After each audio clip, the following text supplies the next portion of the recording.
are tons of young super talents in world football who have been talked about, but there is one boy who has seemingly been under the radar. His name is Kobbie Mainoo. Kobbie Mainoo! Kobbie Mainoo! Unbelievable! Kobbie Mainoo. And he has the whole world in his hands, already even being compared to club legend Paul Scholes. But still, you would think such claims are a bit rushed. Or has Manchester United finally managed to find a successor of the great Scholes in the heart of the midfield? Stay tuned to find out all the answers on Kobbie Mainoo. Let's kick it off. Picture this, Manchester United has been searching for years for a midfield successor to Paul Scholes.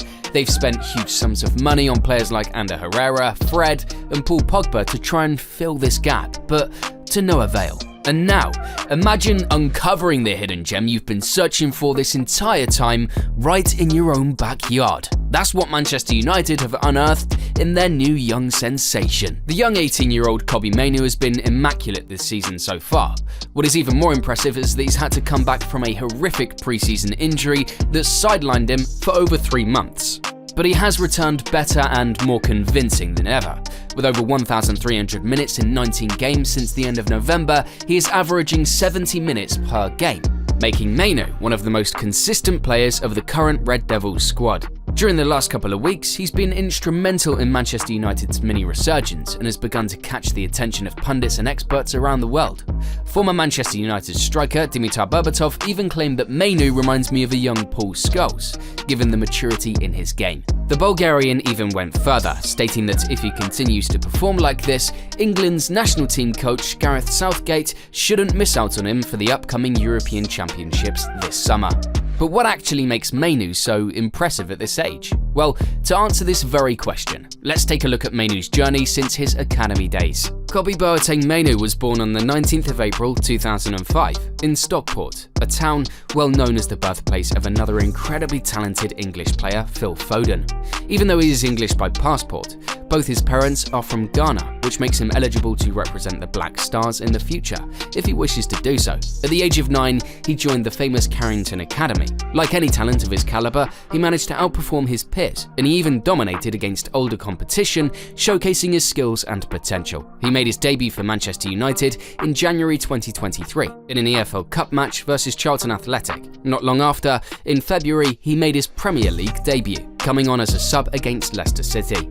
The 18-year-old has represented the English national team at under 17 and under 19, but with the rate of his development, it won't be a surprise to anyone if he gets the call up to the Three Lions men's team this March, when the team will have 2 massive friendlies against Brazil and Belgium at Wembley Stadium. Mainoo has probably only dreamt of having his debut in such clashes, even though they are friendly matches. And although 2022-23 could be described as the campaign in which he got some bare recognition, the 2023-24 will definitely be the breakthrough one for him. Well, the beginning wasn't perfect for him, but every compelling story has its setbacks. After the promising display he showed, he got called up for Manchester United's summer pre-season tour in the USA. He started all 3 of the team's friendlies against Leeds, Olympique Lyon and Arsenal, playing 45 minutes each. This was a priceless experience for the young lad, as he sensed that he had Ten Hag's confidence, who started him also in the game against Real Madrid. The match had barely even started when Mainoo injured his ankle on the 6th minute and was forced off with tears in his eyes. Yes, injuries of this kind are tough for any footballer, but they are particularly devastating for young and inexperienced players.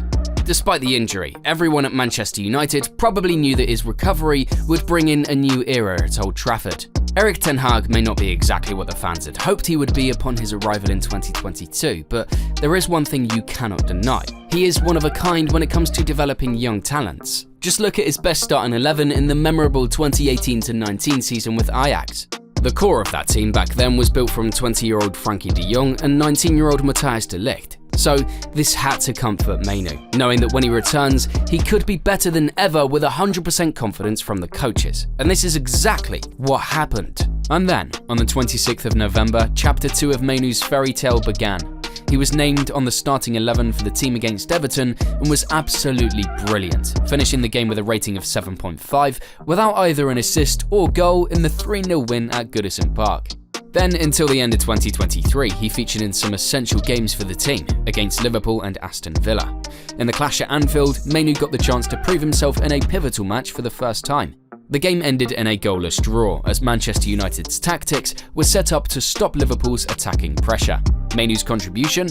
He literally played along the whole defensive line, covering for teammates out of position. Look at his numbers: 4 out of 6 ground duels won, 1 interception, 1 clearance, 3 blocks, 3 recoveries and 1 tackle won. Yeah, a lot of people might say, well, it's not that impressive, but you must look at those stats again, but this time knowing that we're talking about an 18-year-old playing against men. Until the end of 2023, Mainoo received a chance to start in all of the Red Devils games, against West Ham, Aston Villa and Nottingham Forest, with one of the most important wins coming against Unai Emery's Aston Villa during that span. Picture this: Erik ten Hag and his boys trailing by 2 goals at half-time, but a great team performance, spearheaded by Mainoo, lifted the team's spirits, and the Red Devils made a comeback for the ages. But if we're going to talk about exceptional performances, we can't forget that goal against Wolverhampton. With Manchester United up 3-2 and victory so close you could smell it, Wolves winger Pedro Neto equalised in the 95th minute. Heartbreak. Would this be another letdown for the Red Devils? Not if Kobbie had anything to say about it. Literally on the next attack, Mainoo took the ball, beat 3 defenders with his dribble, and fired a deadly shot into the far corner of Jose Sá's net for the unbelievable last gasp win. Just unbelievable. But getting back to the hot question, what makes Mainoo so impressive at this age? Quite frankly, he has the necessary skill set to stay for long at Old Trafford and become a club legend like Paul Scholes. He has passing accuracy, defensive awareness and composure, all essential attributes for a defensive midfielder. I'll go out on a limb and say that he can be even better than Scholes with time, because Mainoo has one trait that the legend was missing back then, even as a youngster: pace. For comparison, Mainoo has amazing stamina and speed in his legs, which, combined with his agility, make him potentially the perfect player for Manchester United in the middle of the park for years to come. Yes, Mainoo indeed looks like the closest player to Scholes in the last 10 years, but the player that Kobbie truly reminds us of is N'Golo Kante. And to prove that, let's focus on Mainoo's main tactical traits. When it comes to the possession of the ball, Kobbie has an elite maturity in his game, even in his young age. Yes, compared to other defensive midfielders in the Prem, such as Rodri, Declan Rice and Enzo Fernandez for example, he's not given as many forward passes. But honestly, why should he actually focus on this aspect right now when he has elite creators like Bruno Fernandes and Christian Eriksen in front of him? When in possession, Mainoo looks more of a controller in the midfield area than a creator. A quality that is really starting to show in his game is the so-called la pausa, a moment in which a player stops with the ball at his feet and, in a minimal amount of time, decides what is the best choice for a pass. This trait is extremely valuable in modern football and actually makes the attack much more fluid and organised. On the other hand, we can rarely come across such a press-resistant player as Mainoo. He is excellent with a man on his back, both in tight spaces as well as situations of extreme pressure in the midfield of the park or close to the penalty area. That's why not only Man United but England has truly found a gem that could rule the national team for 2 decades. Just imagine playing Declan Rice and Kobbie Mainoo in that double pivot role for the 3 Lions. Heading to the other main responsibility on the pitch, based on his position, Mainoo's defensive action is also pretty impressive. It is also perhaps the quality in which the Englishman most resembles Kante. Like any elite defensive midfielder, Mainoo often anticipates where the ball will be passed and heads in that direction. Basically, he's always in the right place at the right time. However, despite the breath of fresh air Mainoo has brought to the Manchester United squad, he still has a lot of work to do, such as gaining more muscle mass to be able to cope with the dynamic of the Premier League and protect himself from serious injury, as well as passing accuracy.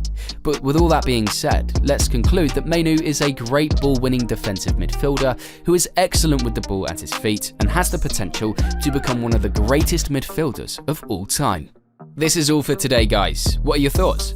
Do you think Mainoo could truly become the next big thing in world football, or is he rather overhyped at this early stage of his career? We would really like to hear your opinions in the comment section down below. Also, don't forget to hit that subscribe button and like for more similar content. Check out our other football videos here. Catch you in the next one, and see you on the pitch.